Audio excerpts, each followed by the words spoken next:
오늘 시는 제목에 보니까 저자가 솔로몬이라고, 또 내용들도 보면은 솔로몬에 관한 얘기가 아닌가 하는 것을 느껴볼 수가 있어요. 그런 점에서 이 시는 두 가지 의미를 갖습니다. 첫째는 솔로몬의 이 왕국의 번영이 대단했다 하는 것을 노래하고 있는 거예요. 어찌 보면은 솔로몬이 자화자찬을 하는 거죠.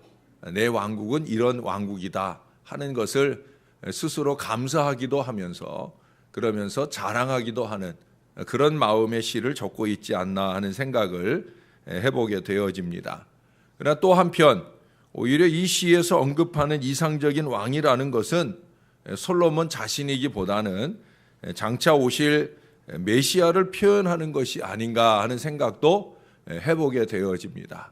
이사야서 9장 7절에서 평강의 왕으로 이 땅에 오신 예수님을 말하는데, 여기도 3절이나 7절에서 그 평강의 풍성함, 이런 것들을 노래하는 걸 보면 아마 예수님에 대한 그런 말씀을 하고 있는 게 아닌가. 이 대림절에 우리가 상고하기에 아마 좋은 시가 아닌가 하는 생각을 해봅니다. 다시 말해 하나님 나라의 통치자이신 예수님이 어떤 분이신가 하는 걸 우리들에게 보여준다는 거예요. 그래서 이 시에 나타나는 이상적인 지도자이신 예수님의 모습은 첫째로 꼽을 수 있는 것은 의로운 분, 공의로운 분이라는 거예요. 두 번째는 그러면서도 가난한 자와 궁핍한 자에게 자비를 베풀어 주시는 분이다. 그러므로 그 하늘나라의 백성들로서 우리 역시도 같은 목표를 가져야 된다는 거예요.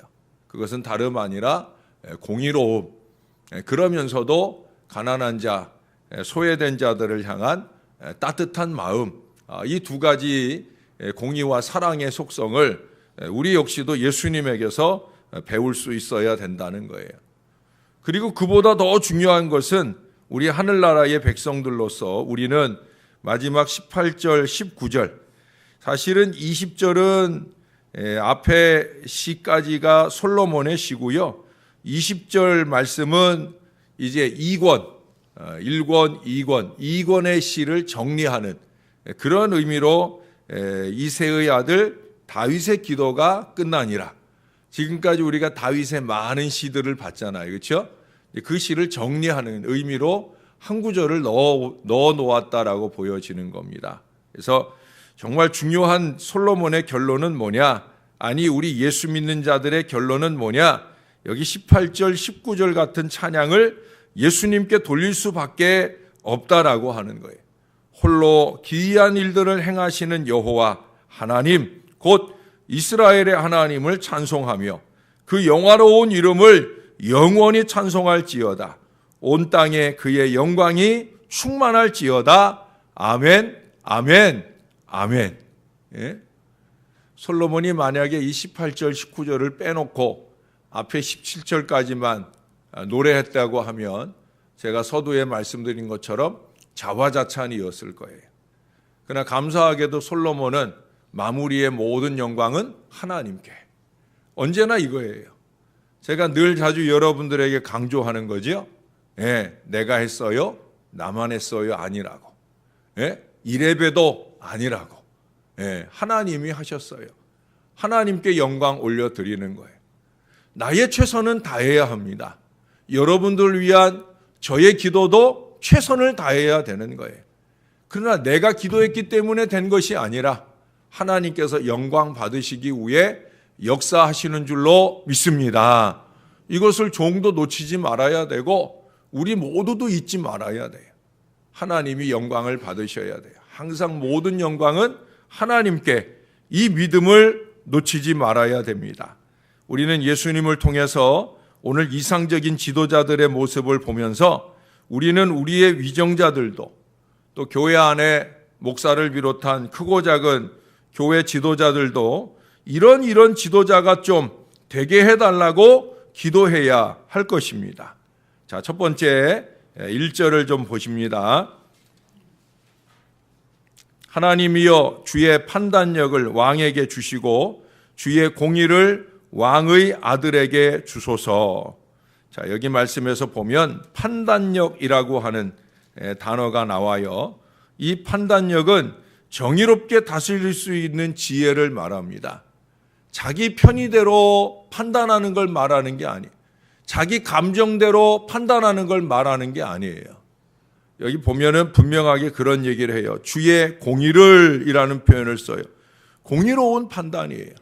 그 다음 2절부터 보세요. 그가 주의 백성을 공의로 재판하며 주의 가난한 자를 정의로 재판하리니 의로 말미암아 산들이 백성에게 평강을 주며 작은 산들도 그리하리로다.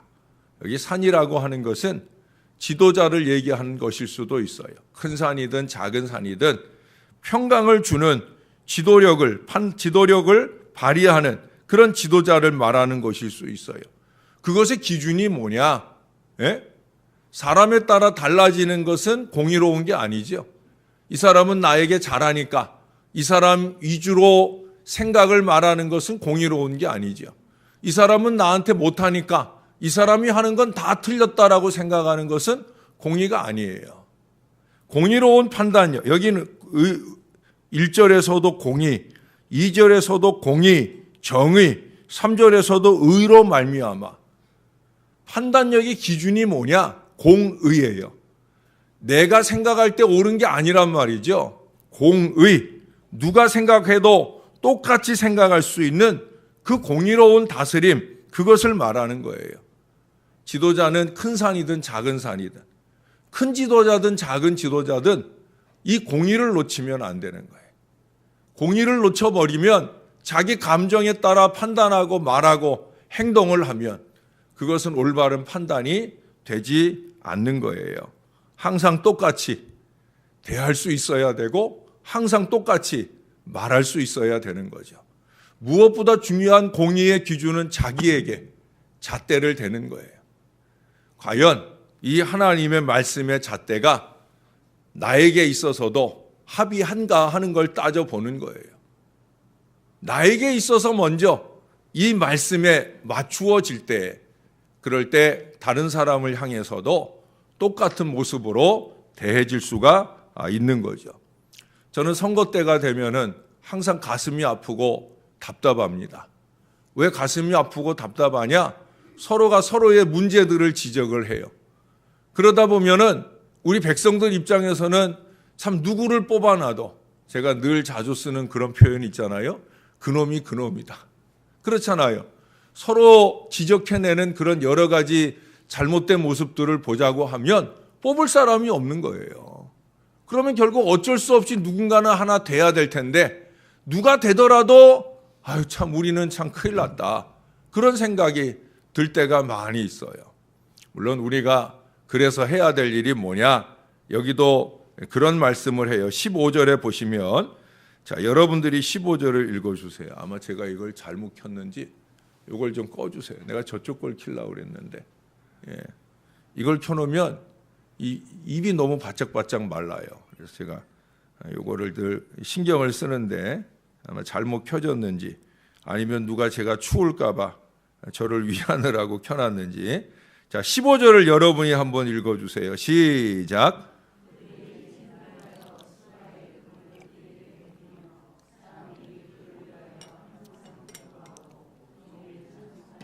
예, 여기 보니까 사람들이 그를 위하여 항상 기도하고 종일 찬송하리로다.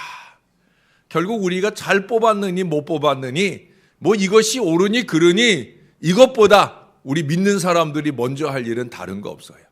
기도하는 거예요. 여러분들이 부족한 종을 보면서도 얼마나 부족한 게 많습니까? 참 지적해 줄 일들이 참 얼마나 많아요. 어떤 분들은 저는 설교 시간에 설교 열심히 적고 있는 줄 알았더니 목사한테 지적할 일 적고 있는 그런 분들도 간혹 있다고 그러더라고요. 여러분, 은혜 받는 여러분들의 말씀이 되기를 바랍니다. 아울러서 지적할 일들이 여러분들 가운데 많이 보이겠죠. 저같이 부족한 인생이 얼마나 많이 지적할 일들이 많겠어요. 그럴 때마다 그 이상으로 많이 기도해 주시는 여러분들 되시기를 바랍니다. 뿐만 아니라 우리 지도자들을 위해서도 마찬가지. 대통령을 위해서 많은 지도자들, 여러분 그들의 부족함들이 보일 때마다 우리는 침 튀겨가며 비판하기에 열을 올리는 사람, 그건 세상 사람들이 다 알아서 잘해요. 예? 얼마나 잘합니까? 매스컴 맨날 보면 온갖 가짜 뉴스까지 동원해서 온갖 지적질을 하잖아요. 그건 세상 사람들 하라 하고, 저나 여러분들 할 일은 뭐라고요? 기도하는 거예요. 이 새벽 아침 소중한 시간에 와서 우리가 하나님께 드리는 가장 좋은 일은 다른 거 없어요. 기도하는 거예요. 이 땅의 위정자들이나 또 부족한 종과 이 교회의 목회자들, 이제 이 한 달 동안 새로 전임 전사님이 오시기 전까지는 우리 박 전사님이 많이 애를 쓴데 우리 박 전사님을 위해서도 기도해 주시고요. 또 우리를 위해서 이제 12월 말부터 오시게 될 이한솔 전도사님이란 분을 위해서도 여러분들이 기도를 많이 해 주셔요. 여러분들이 가장 먼저 그 이름을 들어요. 그 이름을 부르면서 기도해 주셔요. 이한솔 전도사님이십니다. 우리가 할 일은 다른 거 없어요. 뭐라고요? 기도하는 거. 여기 얘기하잖아요. 사람들이 그를 위하여 항상 기도하는 거예요. 그러면 달라지는 거예요.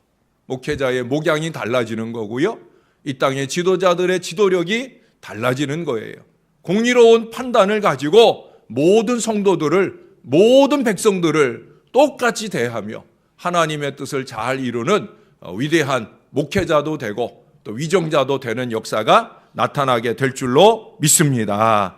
두 번째로 새로운 지도자의 모습에서 바라고 기도해야 할 내용을 본문은 두 번이나 강조해서 말하고 있어요.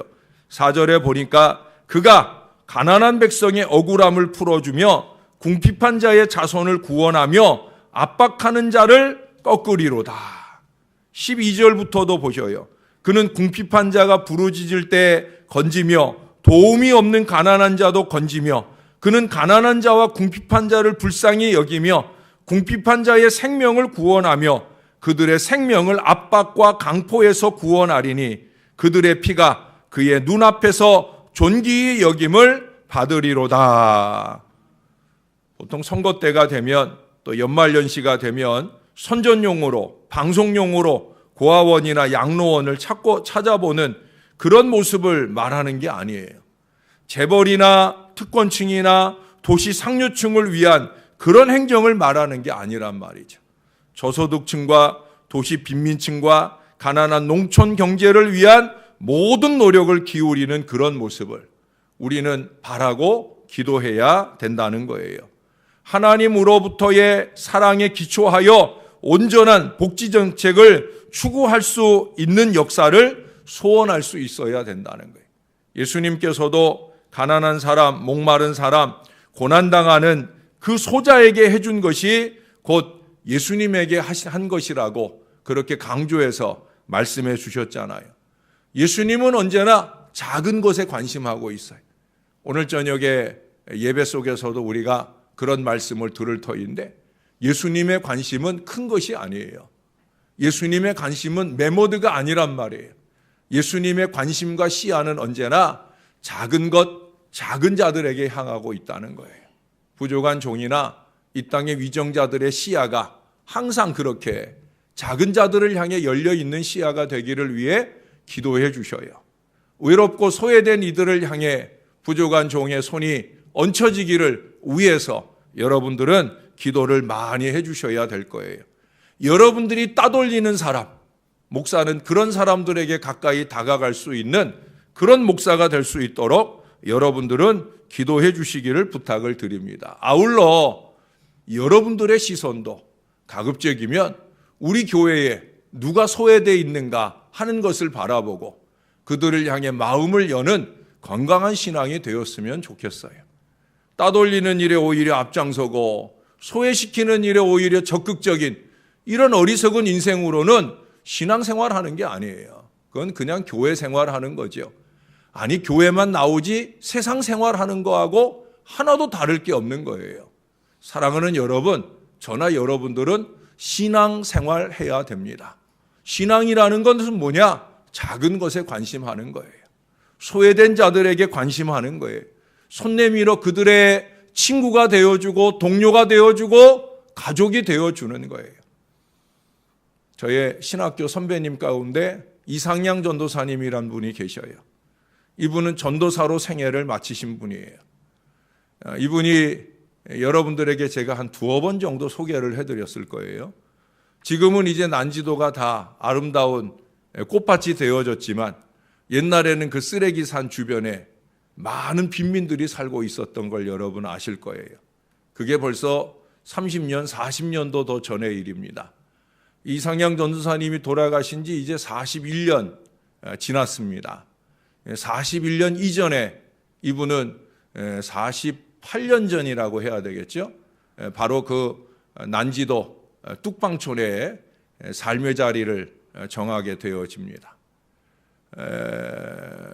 저희 신학교 교수님 중에 주선혜 교수님이란 분이 계신데 그분은 망원동 쪽에 좀 잘 사는 쪽에 살고 계셨는데 어느 날 강가 쪽으로 산책을 나오다가 바로 그 뚝방 마을을 보시게 된 거예요. 쓰레기 더미 속에 움막을 짓고 사는 그 어렵고 헐벗은 일을 보게 된 거예요. 그리고 학교의 채플 시간에 이 교수님께서 하나님 왜 보여주셨습니까? 라는 제목의 설교를 하시게 됩니다. 하나님 왜 보여주셨습니까? 그 안타까운 현실을 보고 주선혜 교수님 마음 가운데 너무 답답하고 슬픈 마음이 생긴 거예요. 그래서 설교 시간에 그 설교를 하면서 하나님이 나에게 보여주셨는데 나를 통해 이 뚝방 마을을 볼 학생들은 없느냐 하는 의미의 메시지를 전했어요. 그리고 7명의 학생들이 교수님과 함께 그곳을 찾아보게 되어집니다. 그리고 또 그 7명 중에 바로 한 사람 이상양 전도사님이 그곳에 자기의 삶의 자리를 만들게 되어집니다. 그들처럼 똑같이 움막을 짚고 그들처럼 똑같이 그곳에서 살면서 그곳에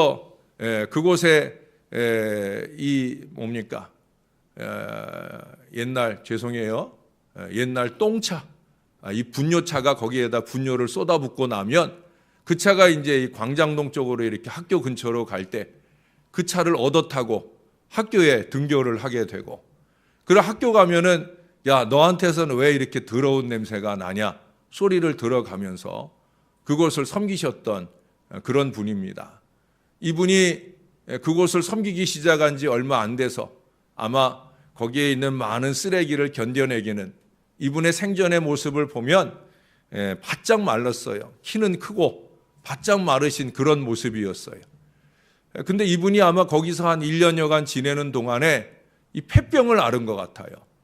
그래 시한부 인생이 되는데 그 폐병을 앓으면서 그분이 하나님께 소원한 기도가 있어요. 하나님 7년만이라도 좀 생명을 연장시켜 주시면. 그 7년 동안 결국 살다 가셨어요. 그 7년 동안 그분은 그곳에서 헐벗은 이들을 위하여 애쓰고 수고하시는 아름다운 생애를 사시다가 41년 전에 그 생을 마치게 되어집니다. 교수님이 보신 걸 많은 학생들 중에 7명이 보았고 7명이 본 중에 딱 한 사람이 교수님의 시선을 가지고, 아니 예수님의 시선을 가지고 그들을 보고 그들을 위해 헌신하는 생애를 살게 되어집니다. 여러분 눈을 좀 크게 떠야 합니다. 주님이 보시는 걸 우리도 볼 수 있어야 돼요. 주님이 보신 걸 우리도 볼 수 있어야 된다니까요. 목사가 보아야 되고 여러분들이 보아야 되는 거예요. 제가 언젠가 이상양 전도사님에 대한 설교를 학생들에게 설교할 때 제가 2가지를 강조해서 설교를 마무리했던 기억이 납니다. 첫째는 가난한 자, 소외된 자들을 위해 생을 바쳤던 이상양 전도사님의 모습에서 우리는 예수님의 모습을 발견해야 될 것입니다 하는 얘기이고요. 또 한 가지는 그러나 그가 도우려고 했던 사람들, 여전히 우리 주위에 살고 있는 이 가난하고 헐벗고 소외되고 외로운 사람들에게서도 우리는 예수님의 모습을 보아야 할 것입니다. 예수님을 섬기듯 그들을 섬길 이 넉넉한 마음들이 저와 여러분에게 있어야 된다는 거예요. 주님이 우리에게 원하는 시야는 바로 그런 궁율이 풍성한 시야입니다. 눈에 핏발을 세워가며 사람을 따돌리는 시선을 주님이 원하는 게 아니라니까요. 가장 너그러운 마음으로 그렇게 소외된 이들을 향해 따뜻함을 나타낼 수 있는 넉넉한 마음, 긍휼한 마음, 그런 마음을 주님이 우리에게 원하고 있어요. 저나 여러분은 우리 자신이 먼저 그런 눈을 갖게 해달라고 기도해야 하고, 우리 역시 예수 그리스도에 대한 헌신의 마음을 가지고 가난한 자, 소외된 자들을 돌보는 믿음의 역사를 이루어야 할 줄로 믿습니다.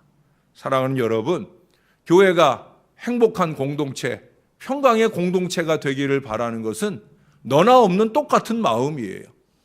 그러나 그것을 위해서 노력하는 마음은 똑같지 않은 것 같아요. 그래서 때때로 목사의 마음이 답답함으로 하나님을 찾고 무릎 꿇고 눈물 흘릴 때가 많이 있습니다. 여러분, 오늘 시의 6절과 7절을 한번 마지막으로 보겠습니다. 그는 뱀풀 위에 내리는 비같이 땅을 적시는 소낙비같이 내리리니 그의 날에 의인이 흥왕하여 평강의 풍성함이 달이 다할 때까지 이르리로다. 비가 내릴 때 장소를 가리고 내리지 않아요. 그렇죠?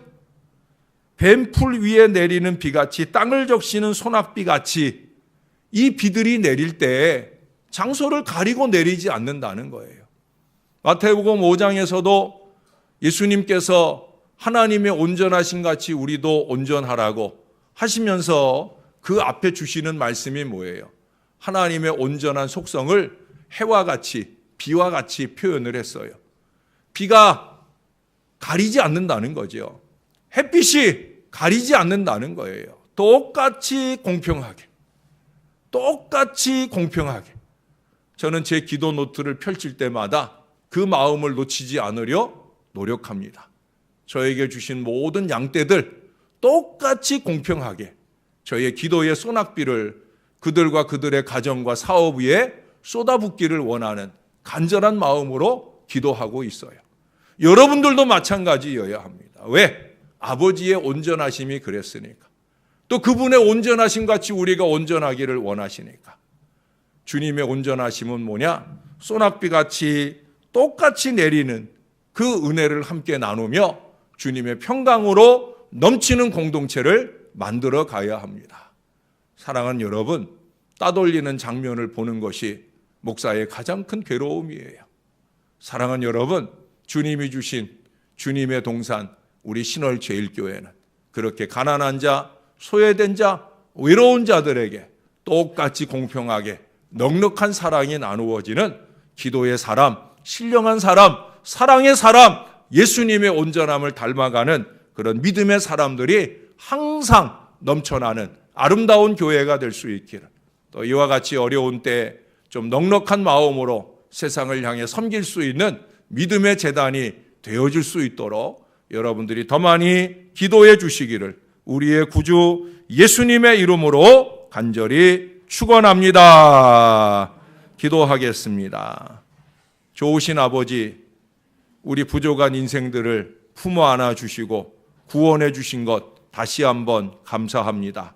똑같은 사랑과 긍휼이 아니셨으면 우리같이 죄 많은 인생, 수십 년 신앙생활에도 여전히 이기와 악독으로 가득한 우리의 마음이 어찌 주의 구원을 보며 주의 사랑을 얻을 수 있겠나이까?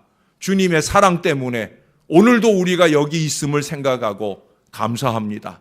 나를 받아주신 그 사랑을 기억해내며 우리도 그 큰 사랑을 가지고 세상을 향해 나아가게 도와주옵소서.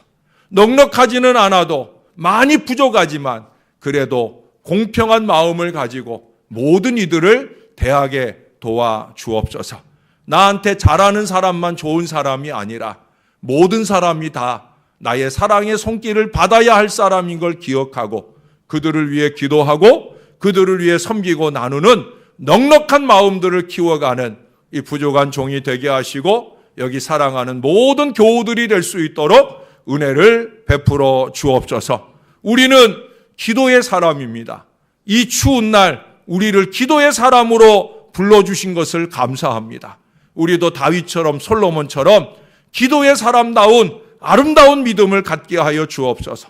모든 영광을 하나님께 돌릴 수 있는 믿음, 무엇보다 공의로운 판단의 기준을 가지고 내 맘대로가 아니라 주님의 뜻대로 모든 것을 공평하게 판단하고 말하고 행동하는 이 믿음의 정의를 저나 모든 사람들이 이뤄내게 도와 주시옵소서. 그래서 주님이 함께 하시는 주님의 동산 같은 아름다운 교회가 세워지게 도와주시고, 이 교회에서 강력하게 드려지는 기도를 통해 이 땅의 모든 위정자들도 큰 산이나 작은 산이나 온 백성들을 평강하게 이끌 수 있는 믿음의 지도자들로 우뚝우뚝 설 수 있도록 은혜를 베풀어 주옵소서. 하나님, 부족한 종에게도 많은 부족함들이 보일 것입니다.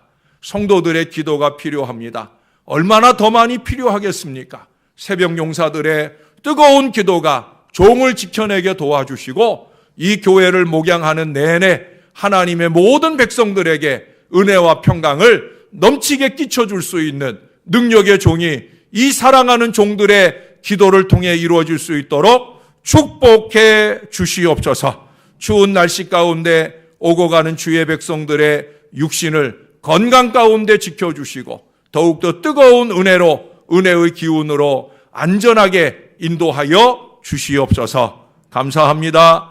예수님 이름으로 기도합니다. 아멘.